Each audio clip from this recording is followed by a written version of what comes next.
from Classic Films, please.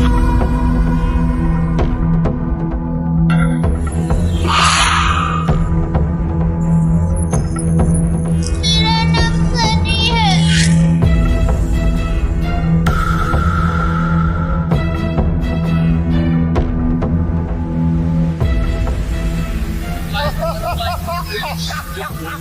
क्या Randhawa family के राज का होगा खुलासा?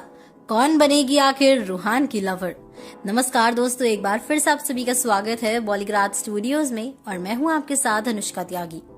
हॉरर कॉमेडी हिंदी फिल्म भूल भुलैया, जिसके डायरेक्टर थे प्रियदर्शन और अनीस, और जिसमें हमें अक्षय कुमार की एपिक कॉमेडी और विद्या बालन की हॉरर एक्टिंग देखने को मिली थी।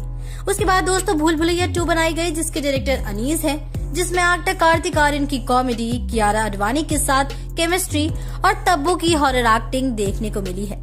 अब इसके बाद अनीस भूल भुलैया 3 के लिए तैयारियां कर रही हैं।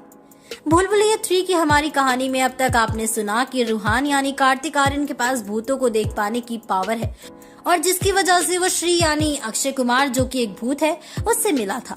श्री को मरने से पहले की कोई बात याद नहीं थी, लेकिन अचानक मीरा यानी कृति खरबंदा की आत्मा के आने पर खुलासा होता है कि सबके पीछे काला जादू के गुरु आस्तिक बाबा यानी जाकिर श्रॉफ का हाथ है। जैसे जैसे मीरा कहानी बता रही थी, वैसे वैसे श्री को सब कुछ याद आता जा रहा था। रूहान जब सुनता है कि आस्तिक बाबा ने कई परिवार को कैद किया था, तो वो जल्दी से मीरा को अंदर ले जाता है और उसे एक बड़ी फोटो के सामने ले जाकर खड़ा कर देता है। मीरा का ध्यान पहले तो रूहान पर होता है कि एक जिंदा इंसान उसे देख भी सकता है और छू भी सकता है, लेकिन जब उसकी नजर फोटो में मुस्कुराते हुए चेहरों पर पड़ती है तो उसे याद आता है कि उसने इन्हें कहीं तो देखा है पहले, और तब वो रूहान को बताती है कि इन सबको भी आस्तिक बाबा ने अपने जाल में फंसाकर कैद किया था। रूहान डरते हुए पूछता है कि वो जिंदा है या नहीं, तो मीरा कहती है कि वो श्योर नहीं है, क्योंकि पूरे वक्त वो अंदर कैद होती थी और उसकी आत्मा को वहाँ से निकले पूरा 1 साल हो चुका है। रूहान के लिए उसकी फैमिली का सच इतने सालों बाद अचानक पता लगाना एक बहुत बड़ा शौक था।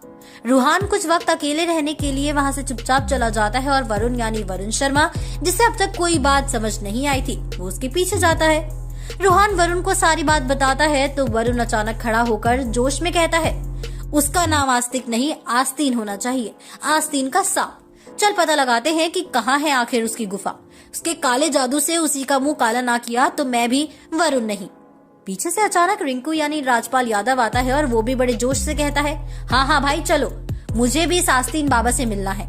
इतने में बबल यानी नवीन पॉलीशेट्टी और बिमला आंटी यानी स्नेहल दीक्षित मेहरा भी आ जाते हैं और कहते हैं, हाँ चलो हम भी चलेंगे, इस आस्तीन मेरा मतलब है आस्तिक बाबा को हम देख लेंगे। लेकिन तब मीरा और श्री आकर कहते हैं कि उसकी गुफा काले जादू की शक्ति से भरी है, जो हम भूतों पर बहुत जल्दी असर करती है, इसलिए अगर हम वहाँ जाएंगे तो निकल कर आने के चांसेस एकदम 0 हैं।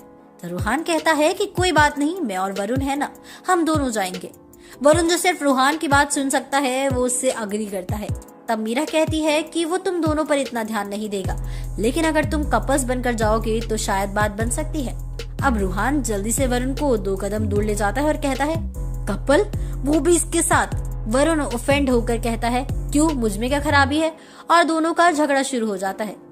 और उसी वक्त फरिश्ता बनके प्रीति यानी कि सारा अली खान और गिन्नी यानी सुगंधा मिश्रा वहां आ जाती हैं। दोनों रूहान को देखकर काफी एक्साइटेड हो जाती हैं और कहती हैं, फाइनली मैंने तुम्हें ढूंढ लिया।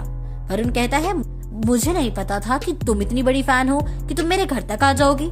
तो गिन्नी कहती है, तुम्हारे लिए नहीं, रूहान सर के लिए आए हैं। तभी प्रीति कहती है कि वैसे भी अभी आप दोनों क्यों बहस कर रहे थे। वरुण को आइडिया आता है और वो प्रीति और गिन्नी को एक ढोंगी बाबा का खुलासा करने के लिए मदद मांगता है। जब रूहान इसके लिए नहीं मानता तो वरुण उसे एक कोने में ले जाता है और उसे कहता है कि इन दोनों के बिना वो अपने मकसद में कभी कामयाब नहीं होंगे। बाकी के भूत लोग भी उसे यही कहते हैं। अब प्रीति रूहान की लवर और गिन्नी वरुण की लवर बनकर आस्तिक बाबा की गुफा में पहुंचते हैं। तो क्या रूहान होगा अपने मकसद में कामयाब? जानेंगे दोस्तों अगली वीडियो में, तो बने रहिए और देखते रहिए बॉलीग्राज स्टूडियोज को।